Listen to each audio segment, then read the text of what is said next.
Bismillahirrahmanirrahim. Dear students, hopefully you would be fine and enjoying good health. I am Munir Ahmed.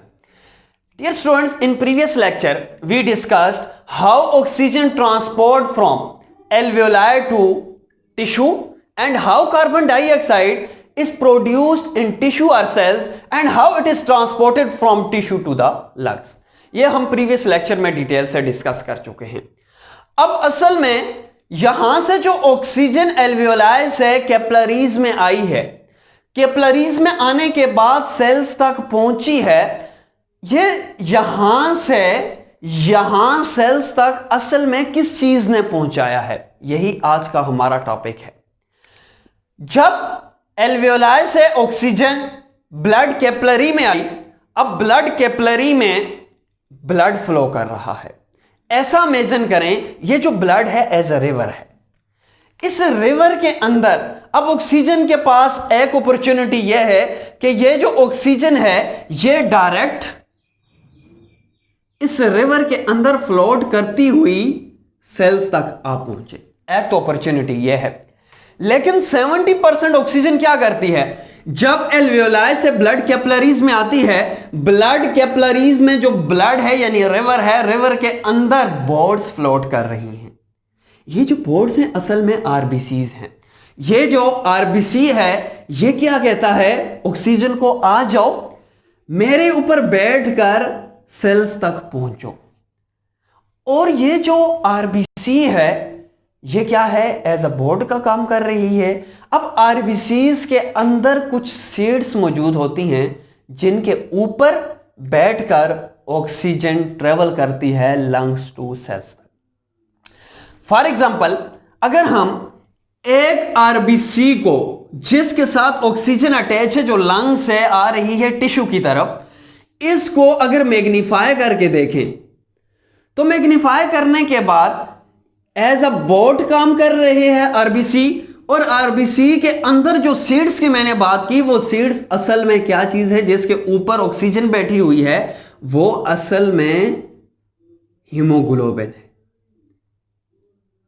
Haemoglobin के ऊपर oxygen बैठी हुई होती है और हीमोग्लोबिन कहां पे होता है, आरबीसी के अंदर होता है. प्रीवियस लेक्चर में हमने डिटेल से डिस्कस किया था कि आरबीसी के ऊपर क्या एक हीमोग्लोबिन होता है, नहीं. आरबीसी के ऊपर 250 मिलियंस आरबीसी के हीमोग्लोबिन होते हैं. यह मोस्ट इंपॉर्टेंट पॉइंट है. एक जो आरबीसी है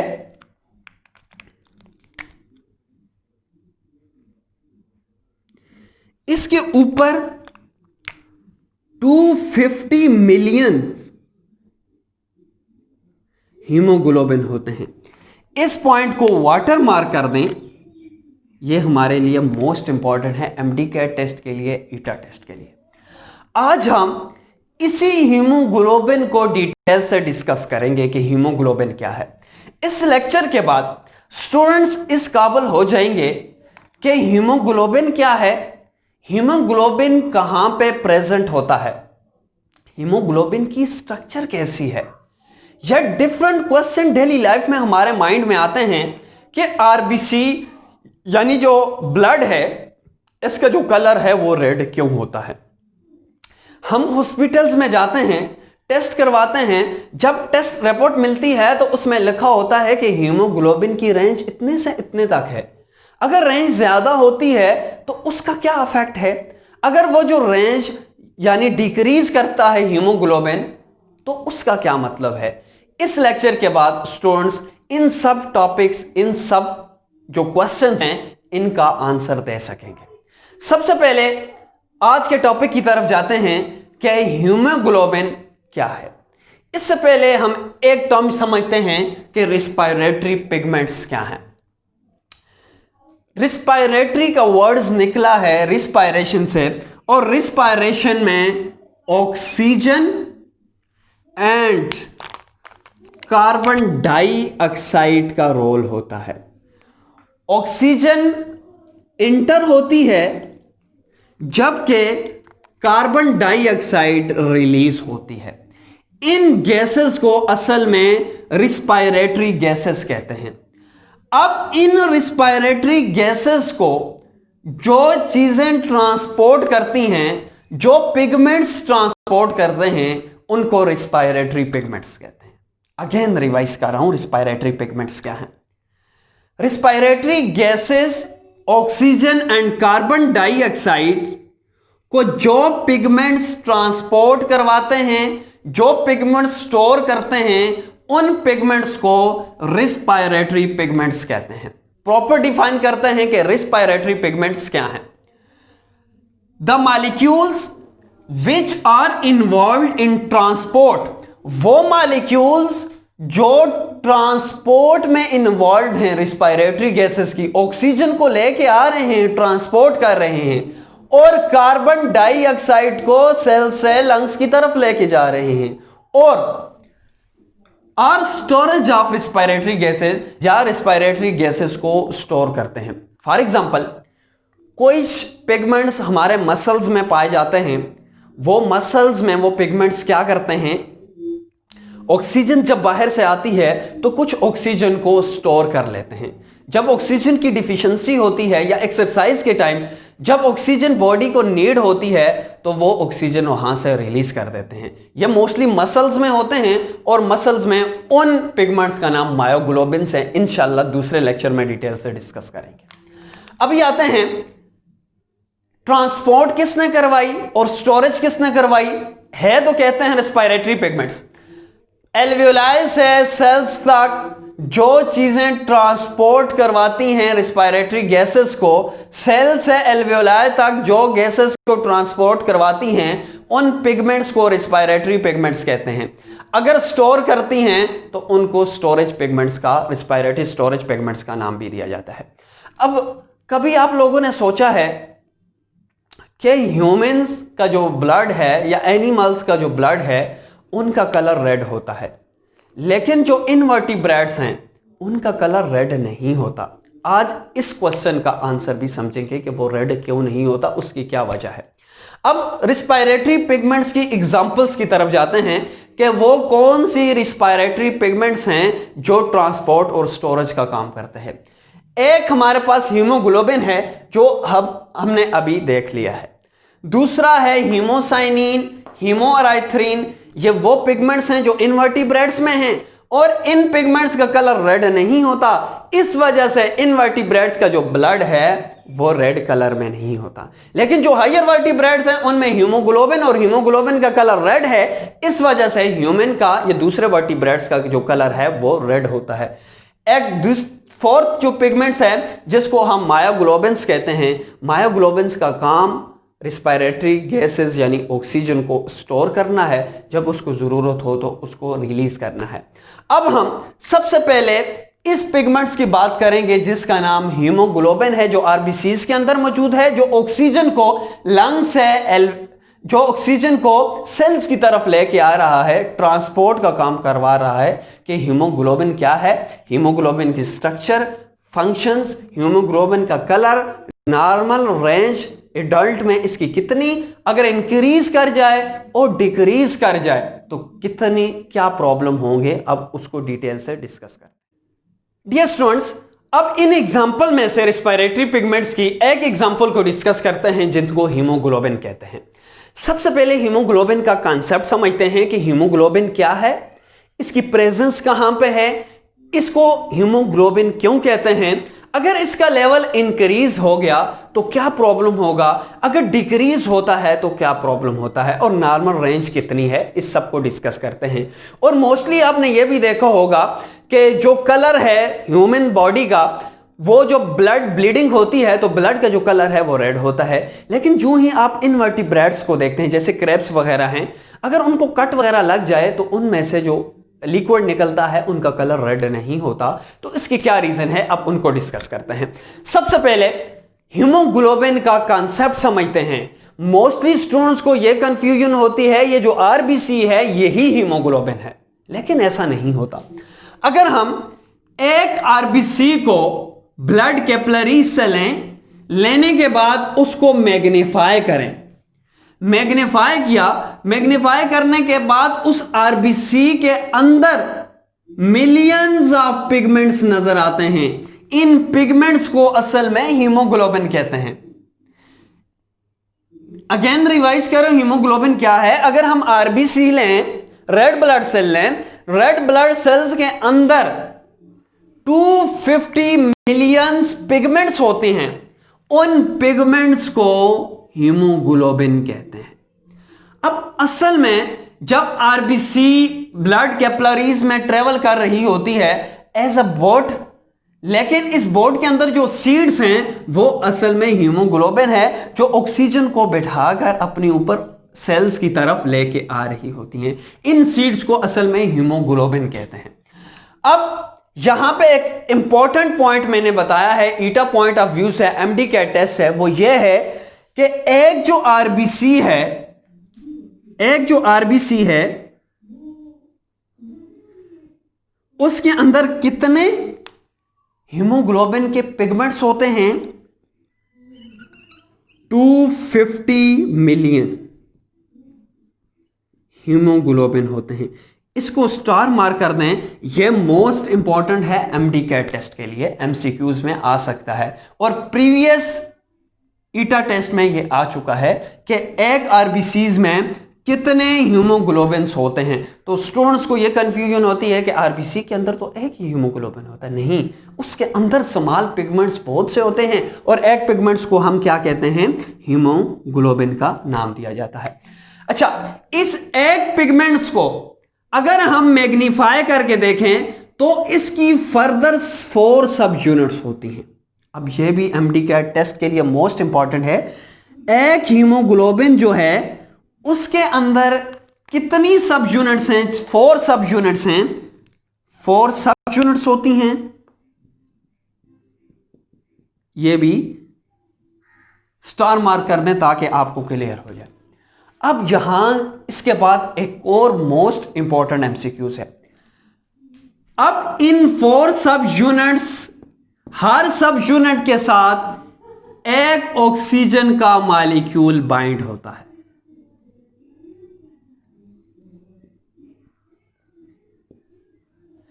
सारा हीमोग्लोबिन है, इसके अंदर 4 सब यूनिट्स हैं और हर सब यूनिट्स के साथ सिर्फ एक हीमोग्लोबिन, एक ऑक्सीजन का मॉलिक्यूल अटैच होता है।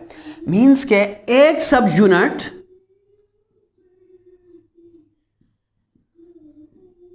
यूनिट के साथ कितने ऑक्सीजन के मॉलिक्यूल होते हैं? एक ऑक्सीजन का मॉलिक्यूल होता है। इसको भी स्टार मार्क कर दें ताकि आपके लिए क्लियर हो। लेकिन अगर एमसीक्यूज यूं आ जाए कि एक हीमोग्लोबिन के साथ कितने ऑक्सीजन के मॉलिक्यूल्स अटैच होते हैं, तो एक हीमोग्लोबिन के साथ, ये सारा एक हीमोग्लोबिन है, तो एक हीमोग्लोबिन के साथ 1 2 3 4, एक हीमोग्लोबिन के साथ 4, एक सब यूनिट के साथ 1, और कितनी सब यूनिट्स हैं? 4 सब यूनिट्स हैं। अब नेक्स्ट एमसीक्यूज है कि एक हीमोग्लोबिन के साथ कितने ऑक्सीजन के मॉलिक्यूल्स होते हैं? ये होते हैं 4 ऑक्सीजन के मॉलिक्यूल। ये भी मोस्ट इंपॉर्टेंट है, इसको भी टिक कर दें। अच्छा, अब अगर क्वेश्चन ये आता है कि एक हीमोग्लोबिन के साथ कितने ऑक्सीजन के एटम्स बाइंड होते हैं, तो एटम सिंगल को कहते हैं, मॉलिक्यूल 2 को कहते हैं। अगर ये 4 मॉलिक्यूल हैं तो एटम्स कितने होंगे? तो 8 एटम्स होंगे। हीमोग्लोबिन के केस में अगर बात की जाए तो 8 ऑक्सीजन के एटम्स होंगे। ये जो पॉइंट हैं ये मोस्ट इंपॉर्टेंट हैं एमडी कैट टेस्ट के लिए और मोस्टली रिवाइज होते रहते हैं। फिर स्ट्रक्चर की तरफ आते हैं। अगर इस स्ट्रक्चर को देखें तो इस स्ट्रक्चर में मेनली 2 पार्ट्स हमें नजर आते हैं। एक को हीम और दूसरे को ग्लोबिन्स कहते हैं। यह जो सेंट्रल पार्ट है जिसको हमने आयरन कहते हैं, Fe आयरन कहते हैं, एक हीम पार्ट जिसको आयरन कहते हैं और दूसरा ग्लोबिन पार्ट होता है। अब इसको डिफाइन करते हैं प्रॉपरली कि हीमोग्लोबिन क्या है। हीमोग्लोबिन आयरन कंटेनिंग पिगमेंट है। पिगमेंट किसको कहते हैं? वो सब्सटेंसेस जो लिविंग ऑर्गेनिज्म प्रोड्यूस करती है और कलरेशन के लिए रिस्पॉन्सिबल है। अब हीमोग्लोबिन पिगमेंट है क्योंकि ये कलर रेड देता है, कलरेशन दे रहा है। Iron containing metalloprotein which have haem group and globin group. Globin part और हीम पार्ट होता है जिसका मेन फंक्शन रिस्पायरेटरी गैसेस को ट्रांसपोर्ट करना होता है। अब इसको प्रॉपर डिफाइन करते हैं। Iron containing Fe iron containing metalloprotein present in RBCs के अंदर प्रेजेंट होता है ट्रांसपोर्ट रिस्पायरेटरी गैसेस, और जिसका मेन फंक्शन क्या है, ऑक्सीजन को और कार्बन डाइऑक्साइड को ट्रांसपोर्ट करता है। अब पिगमेंट क्यों है वो मैंने बता दी, क्योंकि ये कलरेशन प्रोड्यूस करता है, लेकिन कौन सा पिगमेंट है, रिस्पायरेटरी पिगमेंट है। क्यों रिस्पायरेटरी पिगमेंट है, क्योंकि रिस्पायरेटरी गैसेस को ट्रांसपोर्ट करवाता है।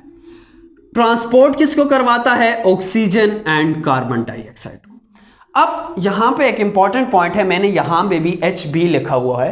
हीमोग्लोबिन को जो शॉर्ट फॉर्म में लिखते हैं, मोस्टली आपने जो मेडिकल टेस्ट की रिपोर्ट्स होती हैं उसमें आपने देखा होगा कि HB रेंज लिखी हुई होगी। असल में HB हीमोग्लोबिन है जिसको शॉर्ट एब्रिविएटेड फॉर्म में HB लिखते हैं। अब इसके बाद इसकी एटमोलॉजी की बात करते हैं कि हीमोग्लोबिन का नाम हीमोग्लोबिन क्यों है। जब हमने इसकी स्ट्रक्चर को स्टडी किया तो हीमोग्लोबिन में 2 मेन पार्ट्स हैं। एक को ग्लोबिन यानी प्रोटीन पार्ट कहते हैं और दूसरे को नॉन प्रोटीन यानी आयरन कंटेनिंग हीम पार्ट कहते हैं। इसका यह मतलब हुआ हीम आयरन ग्लोबिन प्रोटीन, इस वजह से इसका नाम जो है वो हीमोग्लोबिन है। हीम का मतलब आयरन एंड ग्लोबिन का मतलब प्रोटीन है।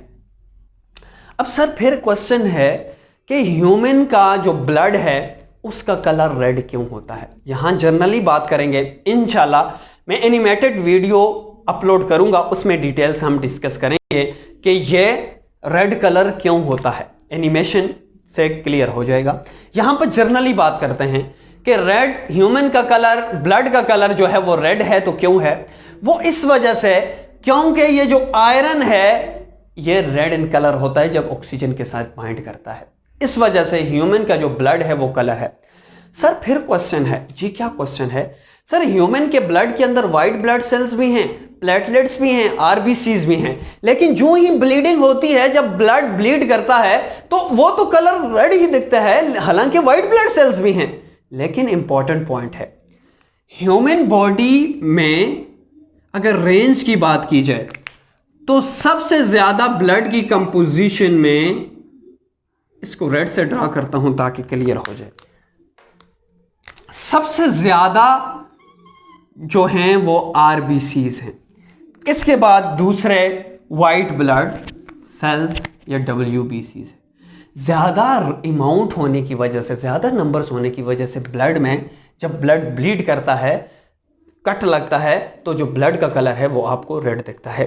लेकिन सर फिर एक क्वेश्चन है, जो इनवर्टिब्रेट्स हैं, इनवर्टिब्रेट्स का जो कलर है वो रेड नहीं होता, उनके अंदर ब्लड नहीं होता। असल में ब्लड तो होता है लेकिन ब्लड के अंदर जो पिगमेंट है हीमोग्लोबिन नहीं होता। हीमोग्लोबिन का कलर रेड कलर देना है। इस वजह से जो अदर इनवर्टिब्रेट्स हैं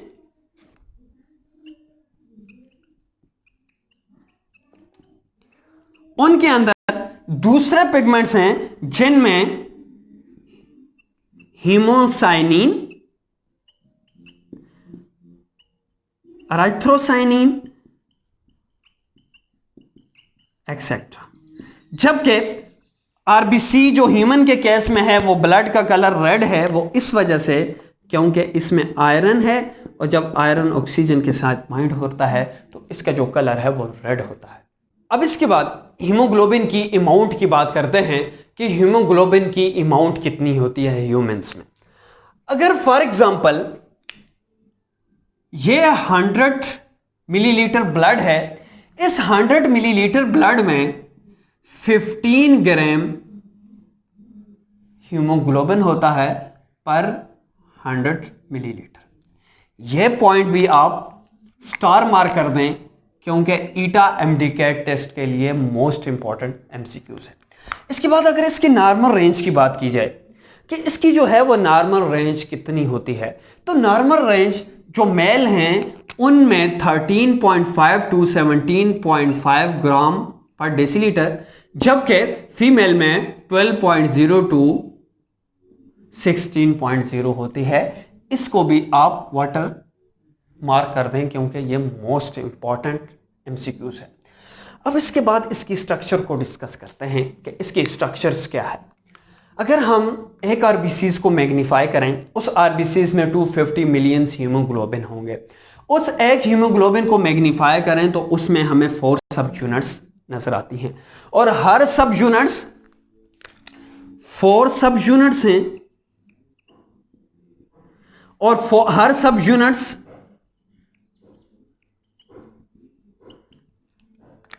एक ऑक्सीजन मॉलिक्यूल के साथ बाइंड होती है।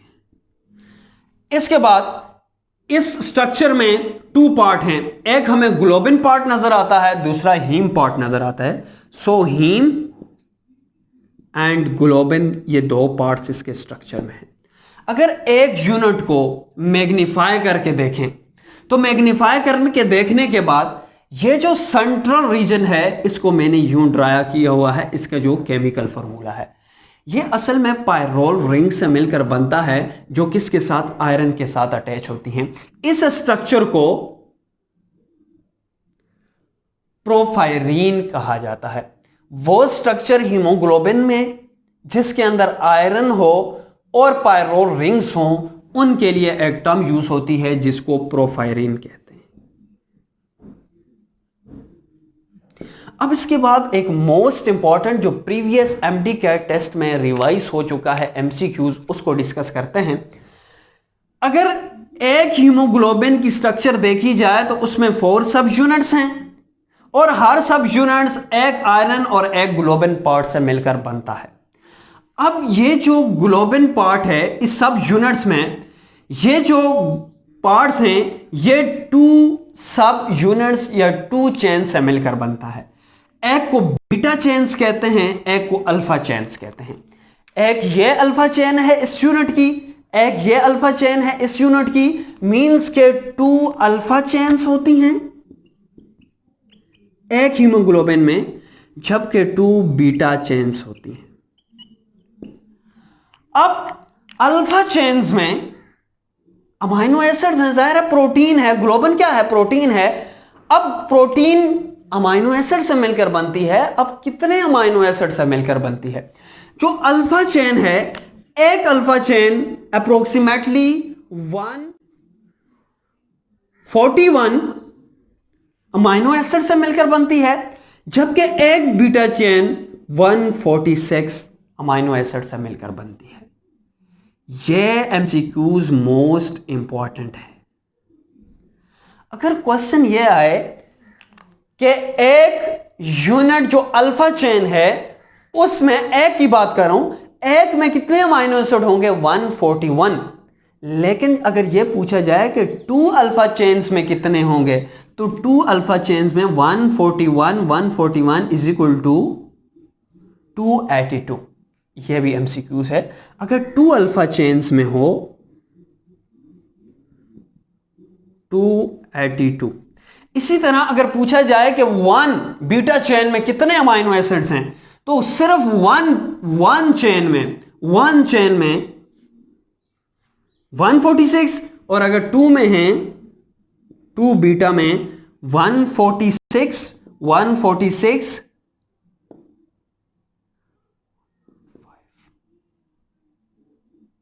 252। इसी तरह 2 जो बीटा चेन्स होंगी, उन बीटा चेन्स में अगर एक चेन में 146 है तो 2 चेन्स में कितने हो जाएंगे, 252। अब अगर ऐसा एमसीक्यूज आ जाए कि एक हीमोग्लोबिन में टोटल अमाइनो एसिड्स कितने हैं, तो टोटल कितने होंगे, 2 ऐड 2 प्लस 252 574 अमाइनो एसिड है। ये मोस्ट इंपॉर्टेंट एमसीक्यूज है जो प्रीवियस एमडी कैट टेस्ट में रिवाइज हो चुका है कि एक हीमोग्लोबिन में अमाइनो एसिड्स कितने होते हैं, तो आपका आंसर होना चाहिए 574। अब इसके बाद इसके फंक्शन को डिस्कस करते हैं कि हीमोग्लोबिन का फंक्शन क्या है। फंक्शंस तो क्लियर है। एक फंक्शन ट्रांसपोर्ट का है, जो कार्बन डाइऑक्साइड को सेल से कहां पे लेके जाता है, लंग्स तक, जबकि ऑक्सीजन को लंग्स से सेल्स तक लेके आता है। इसका ये मोस्ट इंपॉर्टेंट फंक्शन है और मेन फंक्शन है। इसके अलावा जो दूसरा फंक्शन है वो शेप का है। यह शेप देता है आरबीसीज को, क्योंकि जो 70% आरबीसी है उसके अंदर क्या चीज पाया जाता है, हीमोग्लोबिन। और जो थर्ड फंक्शन है वो कलर का है। इसी हीमोग्लोबिन की वजह से इसका जो कलर है वो रेड होता है। अब इसको समराइज करते हैं जो आज हमने डिस्कस किया। आज हमने मोस्ट इंपॉर्टेंट टॉपिक डिस्कस किया एमडी कैट टेस्ट के हवाले से, और मोस्ट इंपॉर्टेंट एमसीक्यूज को भी डिस्कस किया। आज हमने डिस्कस किया हीमोग्लोबिन क्या है। हीमोग्लोबिन आरबीसीज के अंदर पिगमेंट है जो ऑक्सीजन और कार्बन डाइऑक्साइड यानी रिस्पायरेटरी गैसेस को ट्रांसपोर्ट करवाता है, जिसको हम क्या कहते हैं, हीमोग्लोबिन कहते हैं। फिर हीमोग्लोबिन की स्ट्रक्चर हमने जब देखी तो स्ट्रक्चर में हमने ये कहा कि उसकी फोर्स, एक हीमोग्लोबिन की 4 सब यूनिट्स हैं। एक आरबीसी के अंदर 250 मिलियन हीमोग्लोबिन होता है। अब एक हीमोग्लोबिन की 4 सब यूनिट्स हैं। अब 4 सब यूनिट्स में एक सब यूनिट ऑक्सीजन को अटैच करता है, ऑक्सीजन मॉलिक्यूल को, और 4 सब यूनिट्स 4 मॉलिक्यूल ऑफ ऑक्सीजन को बाइंड करते हैं। फिर एक सब यूनिट को हमने मैग्नीफाई करके देखा। तो मैग्नीफाई करके देखा, ये जो सेंट्रल आयरन का रीजन है इसको हमने प्रोफायरन कहा। क्यों प्रोफायरन कहा? क्योंकि एक आयरन है, आयरन को पायरोल रिंग ने ऐसे सराउंड किया हुआ है, इस स्ट्रक्चर को प्रोफायरन कहते हैं। इस प्रोफायरन के साथ अमाइनो एसिड की चेन ऐसे लिपटी हुई होती है। अब फिर हमने कहा कि 4 सब यूनिट्स हैं। 4 सब यूनिट्स में हर सब यूनिट के अंदर हीमोग्लोबिन भी, हर सब यूनिट्स के अंदर आयरन पार्ट भी है, ग्लोबिन पार्ट भी है, iron globin and iron globin. अब ये भी अमाइनो एसिड से, ये भी अमाइनो एसिड और ये भी अमाइनो एसिड से मिलकर बनती है। जो बीटा चेन्स हैं, एक चेन 146 अमाइनो एसिड से मिलकर बनती है, तो 2 बीटा चेन्स कितने से मिलकर बनती है? एक अल्फा चेन 141 अमाइनो एसिड से मिलकर बनती है। 2 कितने से मिलकर बनेगी? 2 तकरीबन 284 अमाइनो एसिड से मिलकर बनेगी। अगर एमसीक्यूज अगर ये आ जाए कि एक चेन कितने से मिलकर बनी है, तो फिर वो आपने नोट करना है, 574 नहीं लिखना। जब ऐसे अगर एमसीक्यूज आ जाता है कि एक हीमोग्लोबिन के अंदर कितने अमाइनो एसिड हैं, तो फिर आपने नोट करना है 574 अमाइनो एसिड मौजूद होते हैं एक हीमोग्लोबिन में। अब स्टूडेंट्स के लिए लास्ट में शॉर्ट सा होमवर्क है।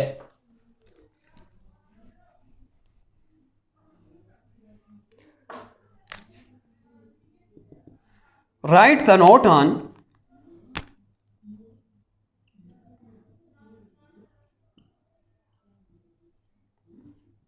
हीमोग्लोबिन। हीमोग्लोबिन में नोट लिखना है।